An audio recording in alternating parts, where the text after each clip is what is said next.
Alright, so I'm making this video today because 2.5 years ago when I was trying to open up my coffee boba shop, I was trying to do research on this stuff and I just couldn't find this information. Nobody was sharing it. So I don't know. I was like, I'm just gonna make this video and I hope the algorithm finds or you find this video if it's meant for you. So this video is for everybody that, if you're thinking about opening a coffee or boba shop and you wanna and perhaps you had some of these same questions, I hope I can try to clarify for you. So the first question that I couldn't really find any information on, and probably for good reasons because there's a lot of variables, is like how many drinks can you sell a day?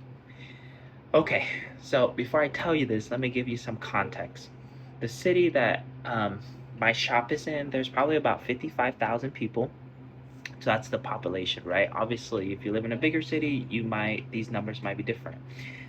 Competition wise, I guess let me clarify. My shop sells both coffee and boba. Um, I want to say boba wise, there's probably only three other shops in town that sells boba, but I don't think anybody does it at like the capacity that we do, as in like strictly a boba shop. The other one is kind of like they have a business plus a boba shop, and then the other one traditionally wasn't a boba shop. So I want to say we're probably kind of the main one here in town. Coffee wise, there's quite a bit of coffee shops. I mean, probably closer to six or seven other coffee places in town that sells it.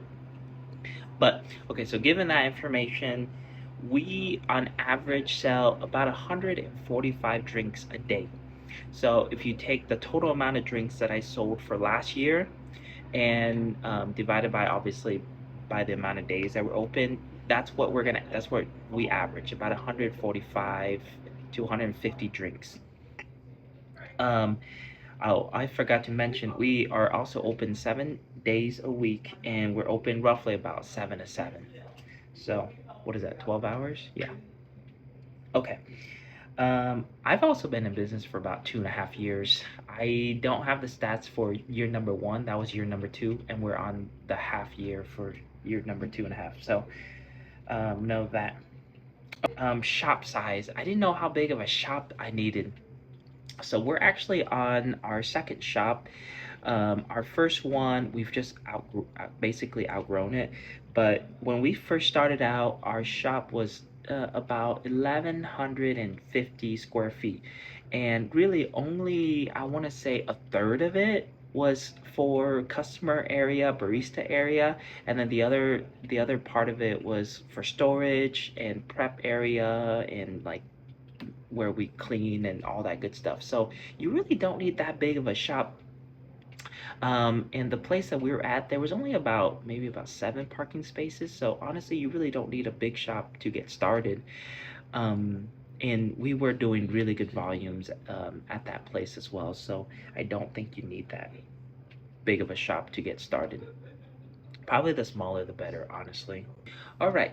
And then as far as like how much money it took to start our shop, um, I think our scenario is going to be a little unique. We actually own the real estate, so there was some more costs associated with opening the shop that I think if you're renting a place you wouldn't have to. Because I own the real estate, I put a little bit more money into kind of getting it um, correct. I don't think I would do that if it was somebody else's property, but I think if you can be uh, like if you're good at like trying to source stuff and look for things on Facebook Marketplace and auctions and things like that, you can definitely open a shop for probably about 50 to 60,000, and that includes inventory, equipment, and then also a large part of that was just straight up like raw material that you need to get started. All the tapiokas, the teas, the powders, the syrups. Um, it just it's a lot more than you would think, like that inventory part of it. But yeah, you can definitely do it for around that price. Also, the other very expensive thing is it just depends on where you're moving into. Like for instance, the second location, it was previously it was a kind of a doctor's office, so there wasn't a lot of water lines, there wasn't a lot of electricals, so we had to kind of do that. But if you were moving into a place that shut down previously that was a food establishment, it could already have a lot of that, and you could save a lot of money. So if you can, try to find a place that was previously a food establishment, because you're going to save so much money. um, Trying to run all the plumbing and the wiring and all that good stuff. So that's definitely a recommendation I have. I think that's probably going to be everything for this first video. I'm going to try to make more, but this is kind of, these are just questions that I had when I first got started, and I really couldn't get too much answers. So I hope that helps you. Do me a favor, comment below if this was helpful, and then hopefully we get some more interactions and we can get more people to see this video, and I hope it helps them.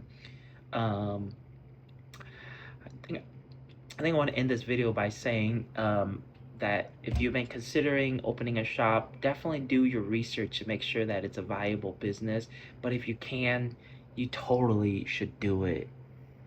It's an amazing experience, and um, I spend all day like as a barista. It's so fun hanging out with my customers. I work with my wife and my kid, and it's like there's not really too many opportunities where I can make a living and still spend a lot of time with my 1-year-old. So it is definitely worth the headache and hassle of getting started. But anyways, follow the channel, and I'll try to make more content like this to help you along the way. Maybe on the next episode I can show you my setup on, like, you know, how you set up having a coffee bar, because there wasn't a lot of information on that either. But anyways, I'll catch you guys on the next one. Thank you.